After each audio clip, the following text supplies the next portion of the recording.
The Kelthari warship docked at Galactic Unity Station with the sound of metal grinding against metal. Commander Vorath stepped off first, his 7-foot frame casting a long shadow across the landing bay. His skin was thick and gray, covered in natural armor plates that had stopped blades and bullets on a dozen different worlds.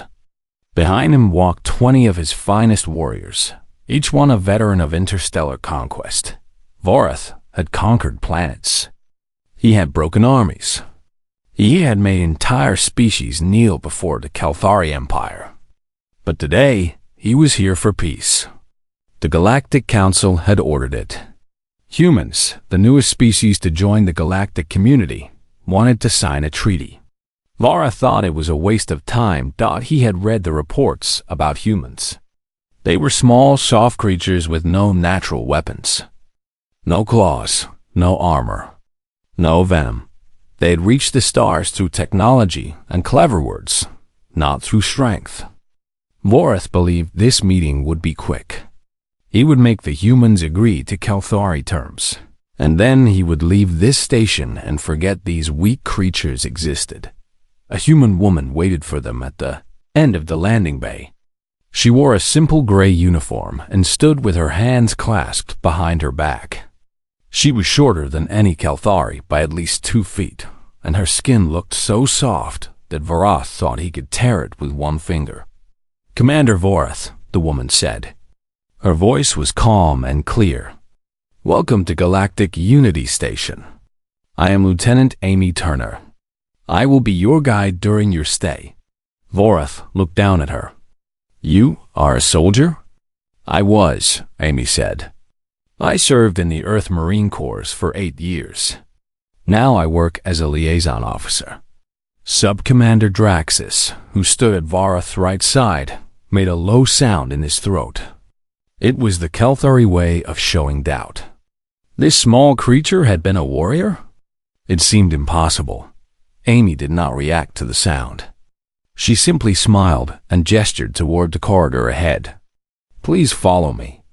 I will show you to your quarters, and then we can begin the tour of the station." The Kelthari followed her through the station's wide hallways. Vorath noticed that humans of all sizes walked past them. Some were tall, some were short. Some looked strong, others looked weak.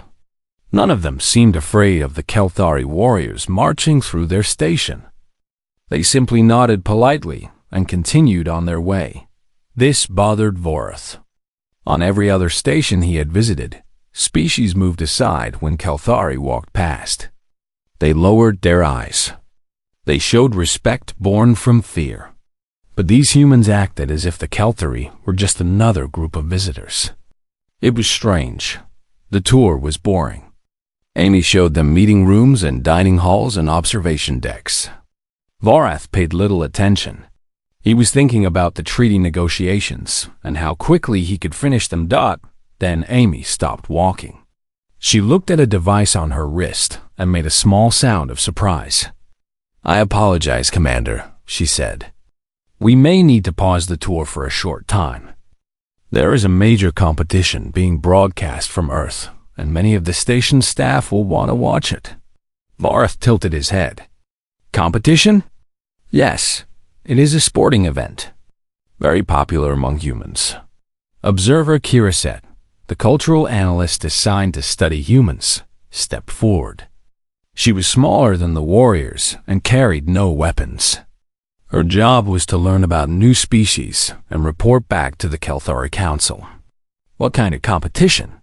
she asked. Amy thought for a moment, as if searching for the right words. "Physical combat. Athletes fighting against each other." Draxus laughed. It was a harsh sound, like rocks breaking. "Humans fight each other for sport? Do they use soft pillows as weapons?" Amy's expression did not change. "No weapons are allowed in this competition. Only their bodies." "And what happens to the loser?" Vorath asked. On Kelthar, competitions were rare. When they happened, they ended in death. The weak died and the strong survived. It was the natural order.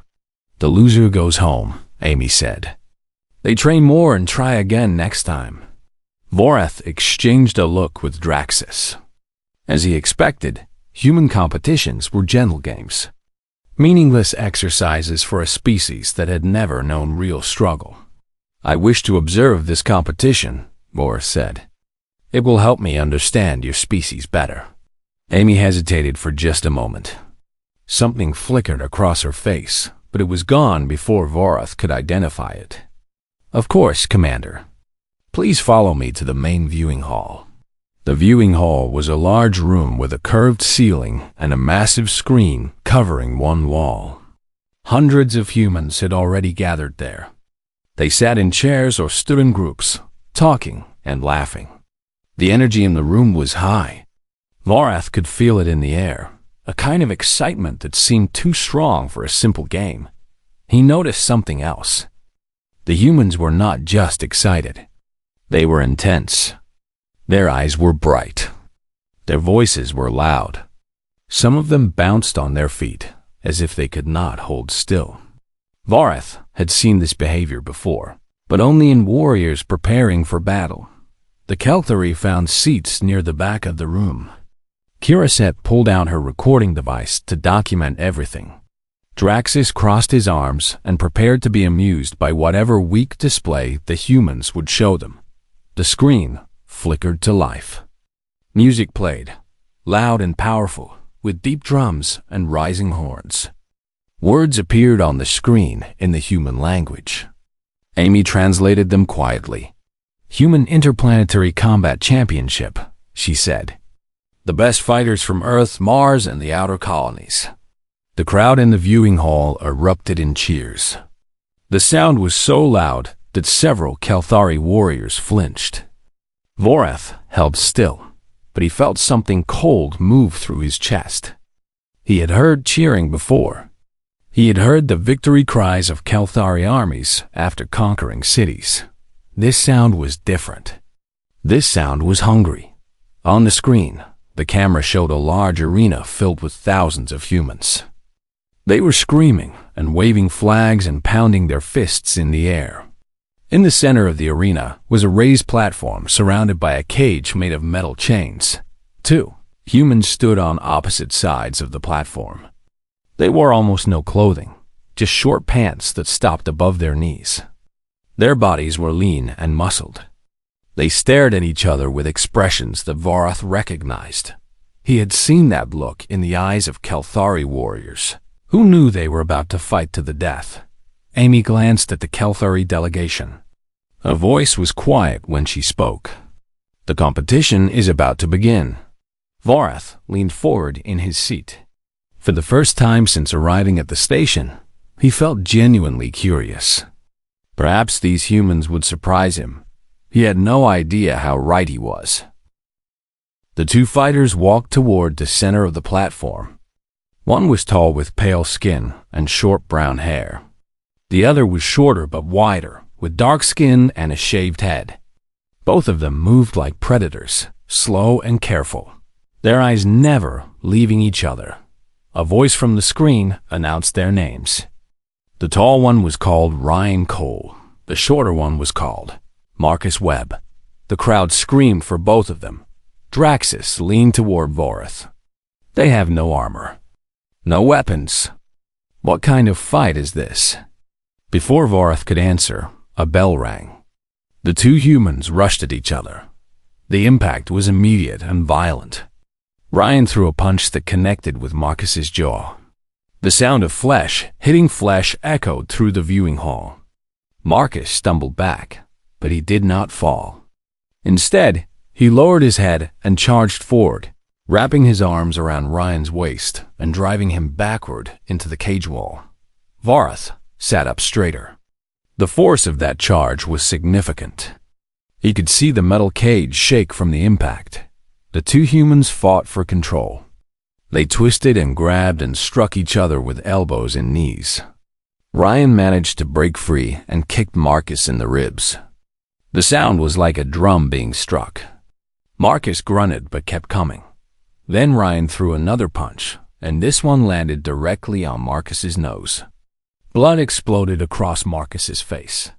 Red liquid poured down his chin and dripped onto the white platform beneath his feet. Kiraset made a quiet sound of shock. Several Kelthari warriors shifted uncomfortably in their seats, but Marcus did not stop. He did not fall. He did not even pause to wipe the blood from his face. Instead, he smiled.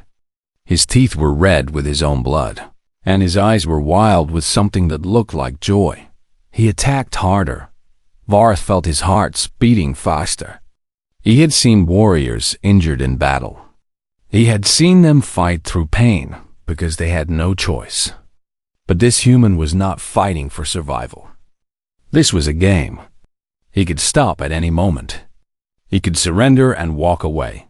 Instead, Marcus Webb fought as if his life depended on it, even though it did not. The round ended, and both fighters returned to their corners. Medical staff wiped the blood from Marcus's face and checked his nose. It was clearly broken. The bone was crooked, and the swelling had already begun. On any Kelthari battlefield, a warrior with such an injury would be removed from combat. The human medical staff finished their work. Marcus stood up. He bounced on his feet and raised his fists. He was ready to continue. "This is madness," Draxus said quietly. "Why does he not yield?" Amy heard him. She turned her head slightly and spoke without taking her eyes off the screen. "Yielding is allowed, but most fighters do not yield unless they physically cannot continue. It is considered shameful to quit." The second round began. Marcus was faster now, more aggressive. He seemed stronger than before, as if the pain had awakened something inside him. He landed blow after blow on Ryan, driving the taller man across the platform. Ryan tried to defend himself, but Marcus was relentless. A knee to the stomach, an elbow to the temple, a punch to the ribs that bent Ryan in half. Ryan fell to the ground. Marcus jumped on top of him, his knees on either side of Ryan's body. He started hitting Ryan in the face over and over, each punch landing with terrible precision. The crowd was screaming. The humans in the viewing hall were on their feet, shouting words that the Kelthari translation devices could barely process. Finally, a referee rushed in and pulled Marcus away. Ryan lay on the ground, his face swollen and bloody. He was conscious but could not stand. Marcus raised his arms in victory. Blood still dripped from his broken nose. His body was covered in bruises that would turn purple by morning. He looked like he had survived a war. The humans cheered for him like he was a god. Varth turned to Amy. "This man, Marcus Webb, he is a prisoner? A slave forced to fight?" Amy laughed softly. "No, Commander. He's a free man. He chose this life. He trained for years to compete at this level. And if he wins the championship, he will earn millions of credits and become famous across human space. He chooses this," Vorath repeated. The words felt strange in his mouth. Yes, they all choose it. The next fight began. Two new humans entered the cage. One of them was introduced as Jake Morris. He was lean and calm, with brown hair and eyes that showed no emotion. His opponent was a giant of a human, taller and heavier than Jake by a significant margin. The Kelthari warriors expected Jake to lose quickly. He was smaller, lighter, and seemed almost relaxed compared to his aggressive opponent. The bell rang. The giant charged. Jake moved like water. He stepped aside, letting the bigger man rush past him. Then he struck, a quick kick to the back of the giant's knee that made the larger human stumble. The fight continued. The giant threw massive punches that could have shattered stone. Jake dodged most of them, but some landed. One hit caught Jake in the ribs with a sound like breaking wood. Another struck his shoulder and spun him halfway around. Jake did not fall. He did not slow down. He kept moving, kept dodging, kept waiting. Kiraset was recording everything. "His pain tolerance is remarkable," she whispered. "Those impacts would incapacitate a trained Kelthari warrior, The giant grew tired. His punches became slower. His breathing became heavy. Jake had been hit a dozen times, but he was still fresh, still patient. Then Jake saw his moment. He ducked under a wide punch and wrapped himself around the giant's body. His legs locked around the bigger man's waist. His arms snaked around the giant's neck. The giant tried to shake him off. He stumbled around the cage, slamming Jake into the walls, but Jake held on. His arms tightened. The giant's face turned red, then purple. Seconds later, the giant collapsed. Jake released him and stood up slowly. He was bruised and bleeding from a cut above his eye, but he was calm. He did not celebrate. He simply nodded to the crowd and walked out of the cage. Vorath realized his hands were gripping the arms of his chair. He forced himself to relax. Amy looked at the Kelthari delegation. Something like pride flickered in her eyes. "This is considered a minor competition," she said casually. "The really popular one is something we call football. Would you like to see it?" Draxus and Vorath looked at each other. Neither of them said anything, but both of them were thinking the same thing. If this was a minor competition, what kind of madness would a major one be? Vorath cleared his throat. "Show us." Amy smiled. It was not a cruel smile, but there was something in it that made Vorath uneasy. It was the smile of someone who knew a secret that others were about to learn. "Follow me," she said. "I think you will find it educational." Amy led the Kelthari delegation to a smaller observation room with comfortable seats and a large screen. She used the control panel to access archived broadcasts from Earth. "Football is one of our oldest and most popular sports," she explained as the screen came to life. 2 teams of 11 players try to move an oval ball across the field and into the opposing team's territory. Vorath watched the screen with cautious interest. The field was large and green. Players stood in 2 lines facing each other. They wore heavy armor on their shoulders and heads, and their bodies were massive, built for power rather than speed. "They wear protection," Draxus noted. "Perhaps this sport is less violent than the fighting we just witnessed." Amy did not respond. She just pointed at the screen. A whistle blew. The 2 lines of players crashed into each other. The sound of the impact came through the speakers like thunder. Bodies collided at full speed. The ground seemed to shake from the force. One player was lifted completely off his feet and slammed onto his back so hard that Vorath expected him to lie still forever. The player got up. He jogged back to his position and prepared for the next play. Draxus stood up from his seat without realizing it. His eyes were wide.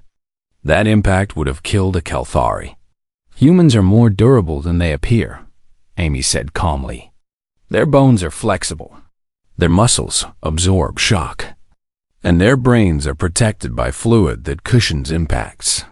The game continued. Again and again, the humans threw themselves at each other with a force that seemed impossible for creatures without natural armor. They tackled each other to the ground. They blocked each other with shoulders and forearms. They got up every time, no matter how hard they fell. One player, a young man the announcer called Danny Cruz, ran with the ball toward the end of the field. 3 defenders chased him. The first one dove and missed. The second one grabbed Danny's legs, but Danny dragged him forward for another 5 yards before falling. The third defender landed on top of both of them with his full weight. Danny Cruz disappeared under a pile of armored bodies. When the pile separated, he was lying on the ground, holding his shoulder. Kiraset leaned forward. "He is injured." Medical staff ran onto the field. They examined Danny's shoulder and spoke to him quietly. Even from the camera's distance, Vorath could see pain on the young human's face. Then Danny stood up. He argued with the medical staff. He pointed at the field. He wanted to continue playing. The medical staff shook their heads. They helped Danny walk toward the sideline. He kept looking back at the field, his expression full of frustration and anger. He did not want to leave. His shoulder was dislocated, Amy explained. They pushed it back into place, but he cannot play for the rest of the game. He wanted to continue, Vorath said slowly. With a dislocated shoulder. Yes, players often hide injuries so they can keep playing. It is considered honorable to play through pain. The game continued without Danny Cruz. More collisions. More impacts. More humans getting knocked down and getting back up. One player was carried off the field on a stretcher, unconscious from a hit to the head. The crowd cheered for him, chanting his name as he was taken away. Do humans die from this sport? Kiraset asked. Amy paused before answering.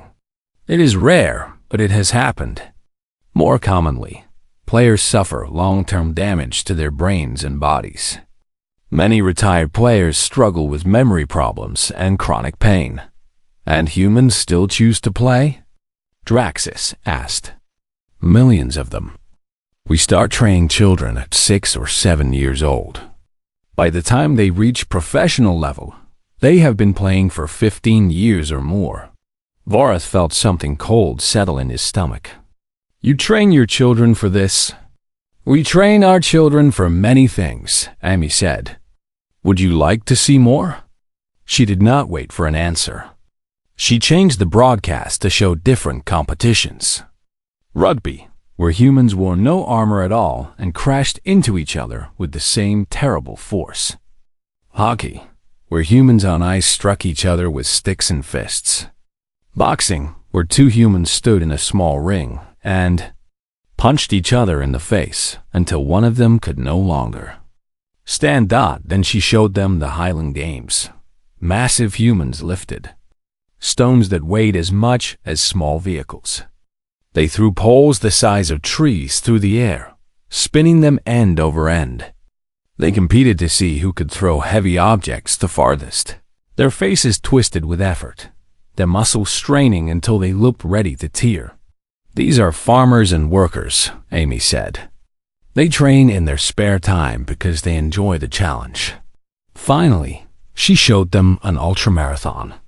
Humans running through deserts and mountains, their bodies pushed far beyond normal limits. 100 miles without stopping. Some runners collapsed and had to be carried away. Others vomited and kept running. Their feet bled. Their legs cramped. Their bodies begged them to stop.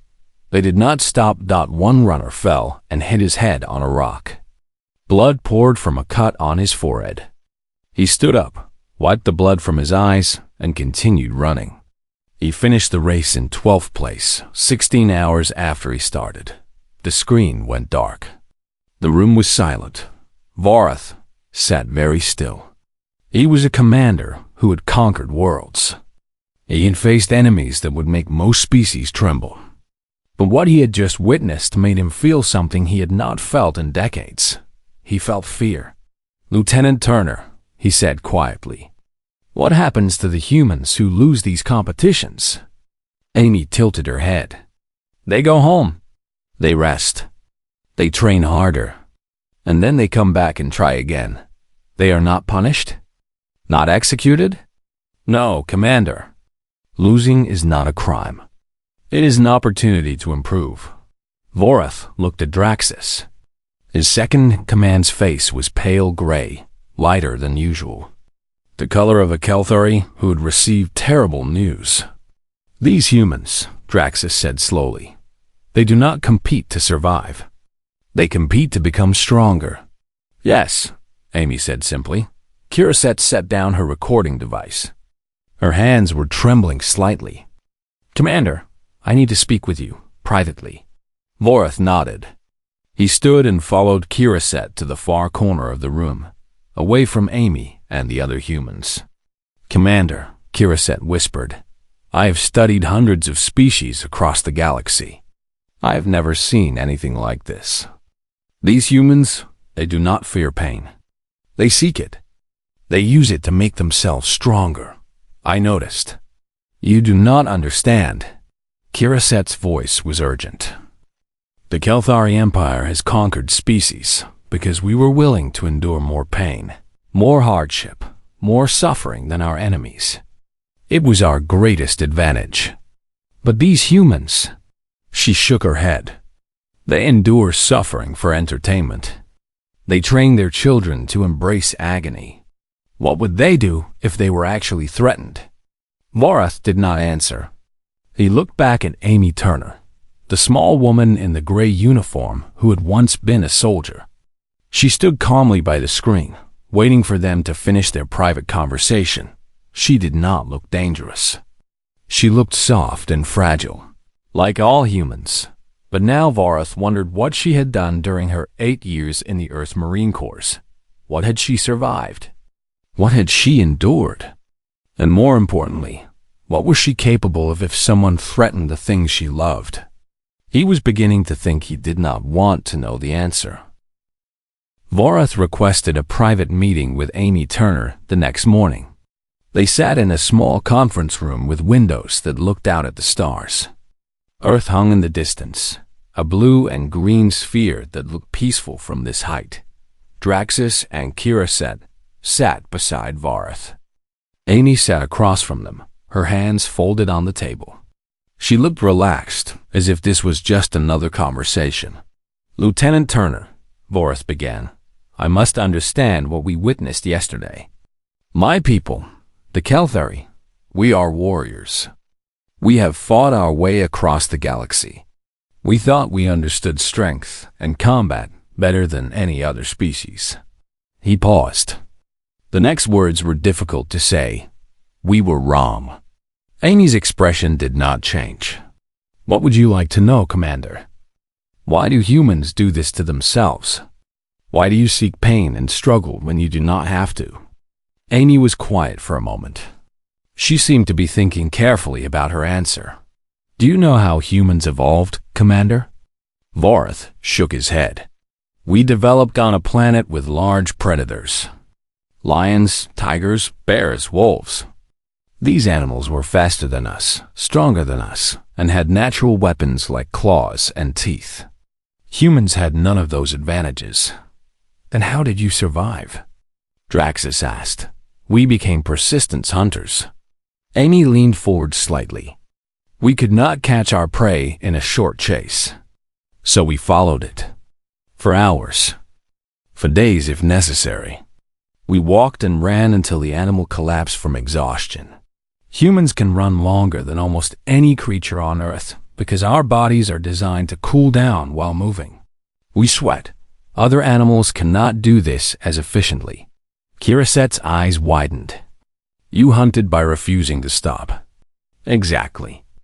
We are not the strongest or the fastest, but we simply do not quit. It is written into our biology, into our minds." Vorath processed this information.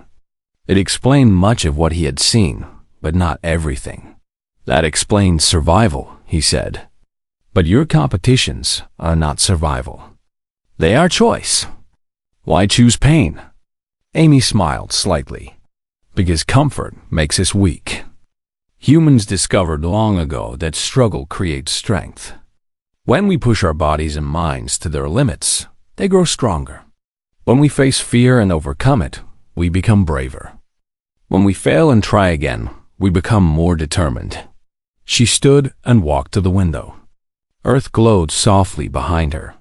Our ancestors lived in a world that was trying to kill them every day. Cold winters, hot summers, diseases, predators, starvation. They survived because they refused to give up. That spirit did not disappear when we built cities and developed technology. We just found new ways to express it. Vorath thought about the humans he had seen in the competitions. The fighter with the broken nose who smiled through his blood. The football player who argued with doctors because he wanted to keep playing. The runners who pushed through pain that would stop most creatures. "Your children," he said slowly. "You train them for these competitions. You teach them to embrace pain from a young age. We teach them to overcome challenges," Amy corrected. "Not just physical ones. Academic competitions. Artistic competitions. Scientific competitions. Humans compete in everything because competition drives improvement. Kirasette spoke up. But surely this causes damage. We saw athletes being carried away on stretchers. We heard about long-term injuries. Yes, Amy admitted. Sometimes the cost is high. But humans believe that growth requires sacrifice. We accept the risks because the alternative, becoming soft and weak, frightens us more than pain does. Draxus made a low sound in his throat. You fear weakness more than injury, more than death in many cases. Amy turned back to face them. Let me tell you about human history, Commander. We have fought wars against each other for thousands of years. Terrible wars that killed millions. And in those wars, humans did things that would seem impossible. She returned to her seat. Her voice was calm, but there was weight behind her words. 300 human soldiers once held a mountain pass against an army of hundreds of thousands. They knew they would die. They fought anyway, buying time for their people to prepare defenses. Every single one of them was killed. They became legends. They chose death over retreat? Vorath asked. They chose purpose over survival. There's a difference. Amy paused. In another war, a human city was surrounded by enemies. The people inside were starving and freezing. They were offered a chance to surrender. They refused. For over 2 years, they held that city, eating rats and leather to survive. Hundreds of thousands died. But they did not surrender. The room was very quiet. Vorath could hear his own hearts beating. Humans have a concept called acceptable losses, Amy continued. We understand that sometimes victory requires sacrifice. But here's what makes humans different from most species. We disagree about when victory is impossible. She met Vorath's eyes directly. Most species, when they see that defeat is certain, will surrender to survive. Humans often do not. We fight until the last soldier falls. We destroy our own cities rather than let enemies take them. We burn our own ships so retreat becomes impossible. Draxus shifted uncomfortably. That is not strategy. That is madness. Perhaps. But it means that any enemy who fights humans must be prepared to destroy us completely. There is no partial victory against humanity. We do not know how to accept partial defeat. Kirasette had stopped recording. She simply sat and listened, her face troubled. The competitions we showed you, Amy said. They are not entertainment. Not really. They are how we keep ourselves sharp. How we pass the warrior spirit from generation to generation. Every human child who plays a sport, who competes in a race, who struggles to win a game, they are learning the same lesson our ancestors learned on the African plains. What lesson? Vorath asked. Amy smiled. It was a warm smile, but something ancient and fierce lived behind her eyes.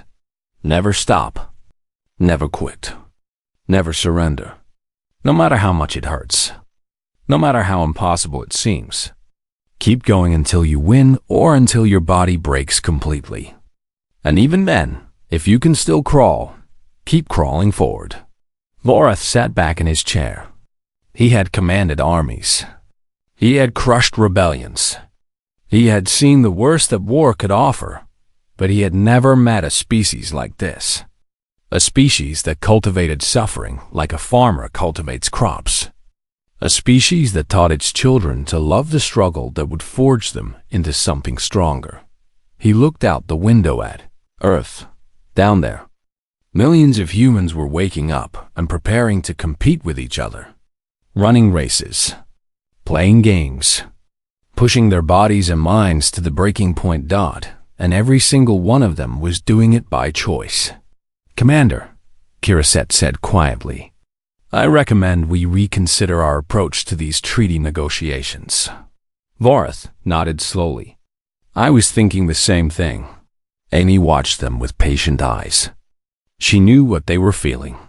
She had seen it before in other species who learned the truth about humanity. It was not quite fear. It was respect. The deep, genuine respect that comes from recognizing something powerful and choosing not to challenge it.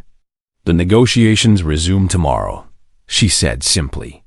"Shall I escort you back to your quarters?" Vorath stood. For the first time since arriving at the station, he bowed his head slightly toward the human woman. "Thank you, Lieutenant Turner," he said. "You have taught us more than you know." Amy returned the bow. "It was my pleasure, Commander." As she led them through the station's corridors, Vorath noticed something he had missed before. The humans they passed did not ignore the Kelthari warriors out of disrespect. They ignored them because they were not afraid. Humans had spent their entire existence fighting things that were bigger, stronger, and more dangerous than themselves. The Kelthari were just another challenge in a long line of challenges, and humans never backed down from a challenge. The treaty negotiations lasted 3 days. They were supposed to last 2 weeks. Vorath had arrived at Galactic Unity Station expecting to dictate terms to a weak species. He had planned to demand resources, territory rights, and favorable trade agreements. The Kelthari Empire always negotiated from strength, and humans had seemed like easy targets. Everything changed after watching their competitions. On the first day of negotiations, Vorath made an offer that surprised everyone in the room, including his own advisors. He proposed equal partnership, fair trade, mutual defense agreements. The human diplomats exchanged confused looks.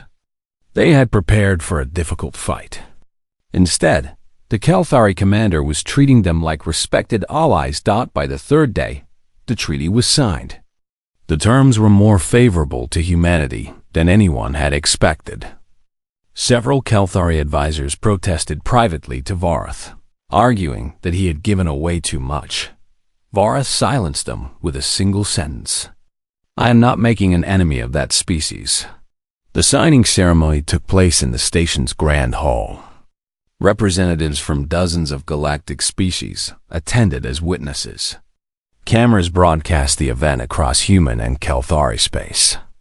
When Vorath and the human ambassador pressed their hands to the treaty document, the crowd applauded politely, but Vorath noticed that the human applause was different from the alien applause.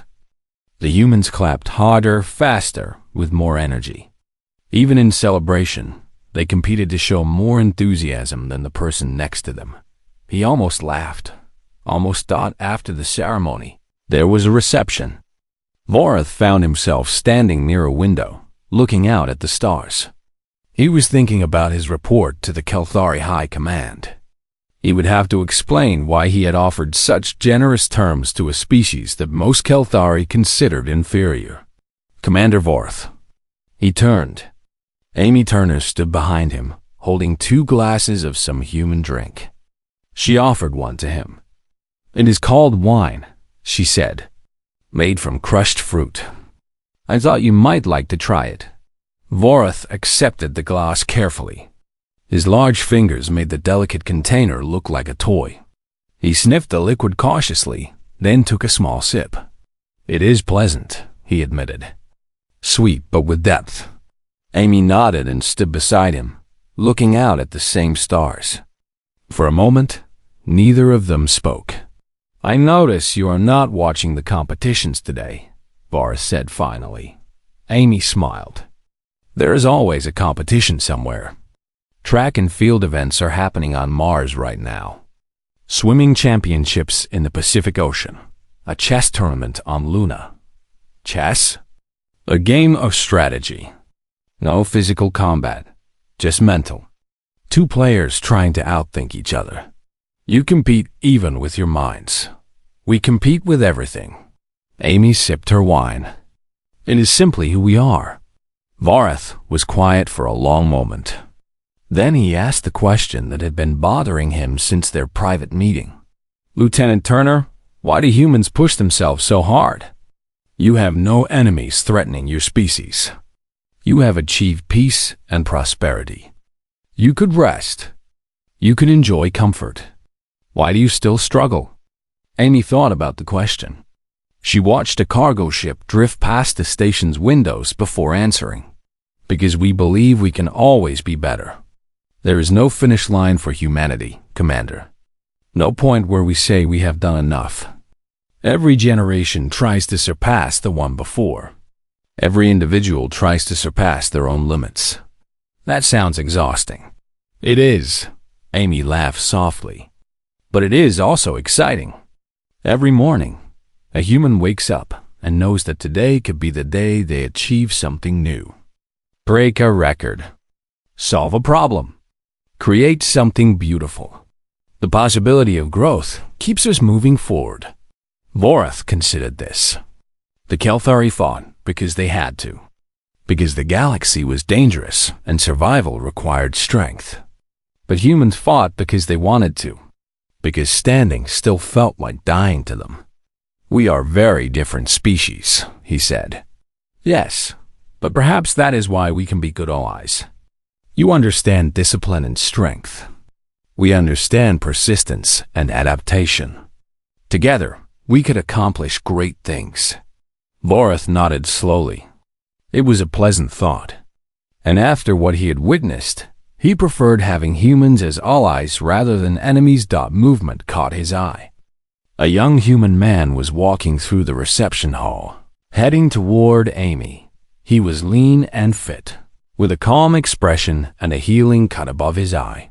Vorath recognized him immediately. That is the fighter from the competition, Jake Morris. Yes, Amy said, and her smile grew warmer. He is my brother. Jake reached them and nodded respectfully to Vorath. Commander, I hope the negotiations went well. They did. Vorath studied the young human. Up close, he could see faded scars on Jake's knuckles and a slight stiffness in his shoulder that suggested old injuries. This was a man who had fought many times and carried the marks of every battle. Your fight was impressive, Vorath said. You showed great patience against a larger opponent. Thank you, Commander. He was strong, but strength is not everything. What is everything? Jake thought for a moment. Whoa, the refusal to quit. You can be bigger, faster, and stronger than me. But if I do not stop coming, eventually you will make a mistake. And then I win. Vorath felt a chill run through him. The young human said it so simply, so calmly, as if it was obvious, as if anything else would be unthinkable. Draxus approached them. He had been watching the exchange from a distance and finally decided to join. He stopped in front of Jake and stood at his full height, towering over the human by more than 2 feet. Then, slowly and deliberately, Draxus raised his right arm across his chest. It was the traditional Kelthari warrior salute, reserved for those who had proven themselves in combat. Jake met the gesture with a simple nod and extended his hand. Draxus looked at the hand for a moment, confused, then reached out and clasped it. They shook once firmly and released. You honor me, Jake said. You have earned it, Draxus replied. The reception continued around them, aliens and humans mingling and talking. But Vorath barely noticed. He was composing his report in his mind. Later that night, alone in his quarters, he dictated the message to the Kelthari High Command. My lords, I have completed the treaty negotiations with the human species. The terms are attached for your review. I expect some will question why I offered such favorable conditions to what appears to be a physically inferior species. I will explain. He paused, gathering his thoughts. Humans are not what they appear. They are small and soft, yes. They lack natural weapons or armor. But they possess something far more dangerous. They possess a spirit that cannot be broken. I have witnessed their competitions. They beat each other bloody for entertainment. They run until their bodies fail. They train their children to embrace pain and struggle from the earliest age. And they do all of this not because they must, but because they choose to. Consider what this means, my lords. A species that tortures itself for trophies and cheering crowds. A species that teaches its young to find joy in suffering. A species that views broken bones and torn muscles as minor inconveniences. Such a species does not know how to surrender. I have fought many enemies across the galaxy. I have broken armies and conquered worlds. But I tell you now, with complete certainty, that I do not want to fight humans. And neither should you. They do not compete to win. They compete to prove they cannot be beaten.